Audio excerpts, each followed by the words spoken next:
नमस्कार मंडळी, मी शुभांगी तुमचं सगळ्यांचं माझ्या यूट्यूब चॅनलवरती खूप खूप स्वागत करते. आधीच्या व्हिडिओमध्ये आपण बेंगलोरची सैर केली होती. आता आपण म्हैसूरमधील प्रसिद्ध ठिकाणे बघण्यासाठी निघालो आहे. तर पहिल्यांदा तर आपल्याला जायचं चामुंडेश्वरी देवीच्या दर्शनासाठी. तर चला मग माझ्याशी कनेक्टेड राहा.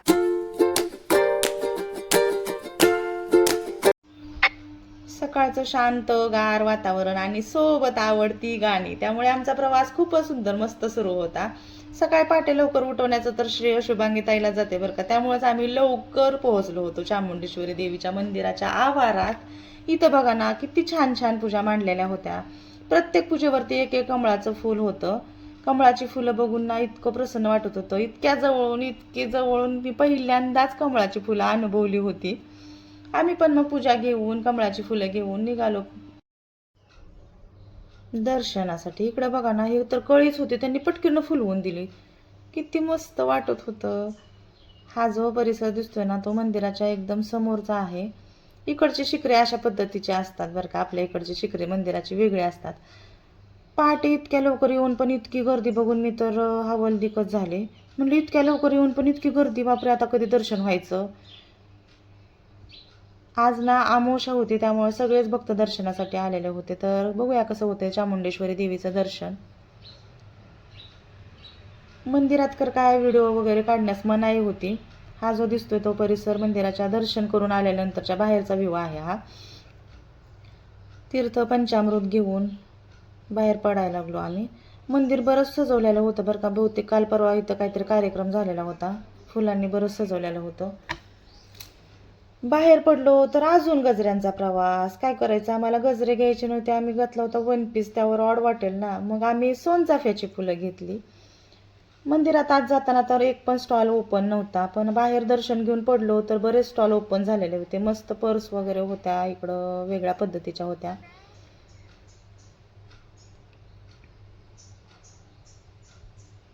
छोट्यांसाठी पण बरेच खेळणे टॉईज होते इकडं. या दुकानाचे ओनर मला ओरडत होते व्हिडिओ वगैरे काढायचा नाही बरं का, पण तेवढ्यातून पण मी एक क्लिप घेतलीच बरं का. का तर ना मला ही बुलेट खूपच आवडते.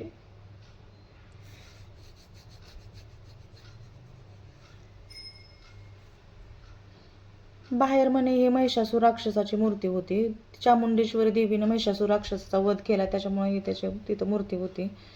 आम्ही तसं सकाळी लवकर निघलो होतो, त्यामुळे काही नाश्ता वगैरे केला नव्हता. मग म्हटलं चला आता नाश्ता करून घेऊया. नाश्ता केल्याच्या नंतर आम्हाला भाऊजी नंदीच्या दर्शनाला नेणार होते. हा नंदी ना पूर्ण एका दगडाचा आहे. एवढा मोठी मूर्ती होती, पण फक्त एका दगडाची होती ती. त्याला कुठेच जॉईंट नव्हता. नंदी तर एवढा मोठा होता आणि शंकराचं मंदिर तर खूपच छोटं होतं. इथलं दर्शन झाल्यानंतर आपल्याला जायचंय म्हैसूर पॅलेस बघण्यासाठी. त्याच रस्त्याने निघालो होतो, पण इथं तोपर्यंत म्हैसूरमधील प्रसिद्ध म्हैसूर पाकचं शॉप लागलं होतं. त्यातच म्हणलं चला थोडंसं आपण पण घेऊन जाऊया. आतमध्ये गेलो तर बऱ्याच प्रकारचे म्हैसूर पाकचे प्रकार इथं होते. फक्त म्हैसूर पाकचं एवढं भव्य इथं शॉप होतं नाही, तिथंच साईडला म्हैसूर पाक बनवण्याची पण प्रक्रिया चालू होती.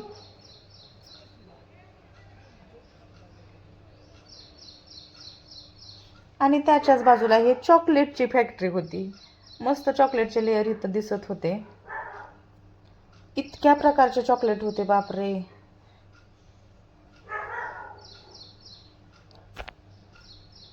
सगळे दिसते ना ते रंगीबेरंगी चॉकलेट्सच आहेत.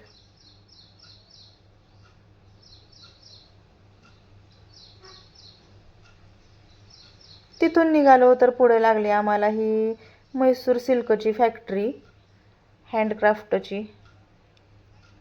मस्त म्हैसूर सिल्कमधील इथं साड्या होत्या, दुसऱ्या कोणत्या नव्हत्याच इथं, फक्त म्हैसूर सिल्कच प्रसिद्ध आहे. छान होते इथले हँडवर्किंग वगैरे. त्याच्याच बाजूला हे लाकडी वस्तूंचं शॉप होतं. तर सगळ्या वस्तू लाकडामध्ये होत्या. ह्या मूर्त्या दिसतात ना गणपतीची वगैरे, ती पण लाकडामध्येच बनवलेली होती. पूर्ण ह्या सगळ्या वस्तू लाकडी दिसतात. आत्ता येऊन पोचलोय आता आपण म्हैसूर पॅलेसच्या समोर, एकदम फ्रंट गेटला. हा जो व्ह्यू दिसतोय तो म्हैसूर पॅलेसचा दिसतोय.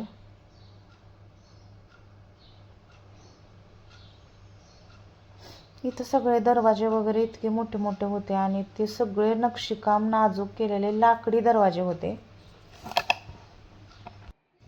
हा पॅलेस त्याच्या राजेशाही वास्तुकलेसाठी खूपच प्रसिद्ध आहे. आतमध्ये तर खूपच सुंदर नक्षीकाम आहे. म्हैसूर पॅलेस पाहण्यासाठी तसं तर संध्याकाळी यावं लागतं बरं का. संध्याकाळी पाहण्याची याची मजा खूपच वेगळी आहे. पॅलेसची रोषणाई तशी रात्रीच खूप आकर्षक दिसते. पण आम्ही आलो होतो दिवसाच, का तर ना आम्हाला अजून बरेच ठिकाणं बघायचे. त्यासाठी तुम्ही पण माझ्याशी कनेक्ट राहावा. फुल व्हिडिओ नक्की बघा. आपण कुठं कुठं जाणार आहे, काय काय मज्जा करणार आहे ते सगळं दिसेल तुम्हाला. इथल्या प्रत्येक गोष्टीत राजेशाही थाट दिसून येत होता बरं का. ह्या सगळ्या वस्तू राजेशाही थाटातल्या होत्या. त्याचं इथं संग्रहालय होतं आणि त्यांनी इतक्या सुंदर प्रकारे मांडणी केली की तो आपण त्या काळातच गेल्यासारखं वाटतंय. इथले हे सिंहासन होते, चांदीचे सिंहासन होते हे पूर्ण सगळे.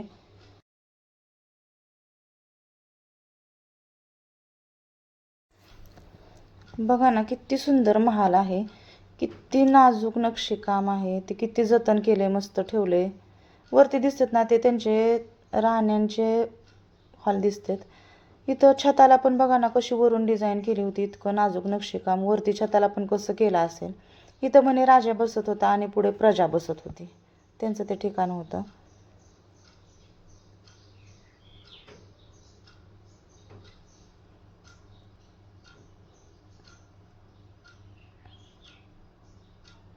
हा दिसतोय तो पूर्ण चांदीचा दरवाजा आहे, एवढा मोठा, पूर्ण सिल्वरचा होता. तिथं लिहिलेलं होतं तशी स्क्रिप्ट,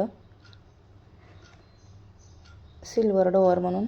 बाहेर आलो तर इथं त्यांचं ग्रंथालय होतं. इथं त्या महालाविषयी माहितीचे तिथं काय पुस्तकं भेटत होती. इथं आम्हाला भाऊजी दाखवत होते इथं काय काय कसं काय सगळं ती माहिती सांगत होते.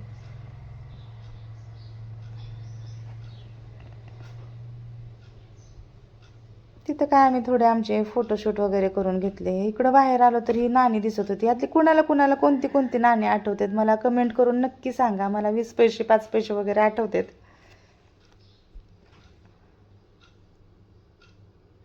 बाहेर हा लाकडी खेळण्यांचा स्टॉल लागला होता, लाकडी वस्तूंचा.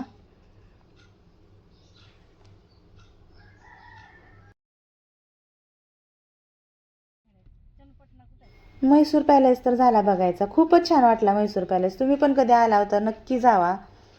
ते तर झालं आपलं बघायचं म्हैसूर पॅलेस. पण आत्ता आपल्याला जायचंय कार व्हिंटेज बघण्यासाठी. आजी काय बघितलं आतमध्ये? क्या देखा आपने अंदर? आता आपण येऊन पोचलोय पायना कार व्हिंटेजमध्ये. खूपच भव्य हे कार व्हिंटेज होतं. बऱ्याच प्रकारच्या इथं वेगवेगळ्या गाड्या होत्या आतमध्ये गेल्यानंतर. तर इथं झाली आपली एंट्री. तिथं पण तिकीट काढावं लागत होतं. तिकीट वगैरे काढून आम्ही एंट्री केली आतमध्ये. इतक्या प्रकारच्या कार होत्या ना इथं, इतक्या प्रकारच्या वेगवेगळ्या गाड्या होत्या. काय काय गोष्टी होत्या इथल्या ओळखीच्या, बैलगाडीचं चाक वगैरे, टांगा, बैलगाडी.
सगळं फिरून फिरून इतकी भूक लागली होती की आता म्हटलं चला पोटाकडे बघूया.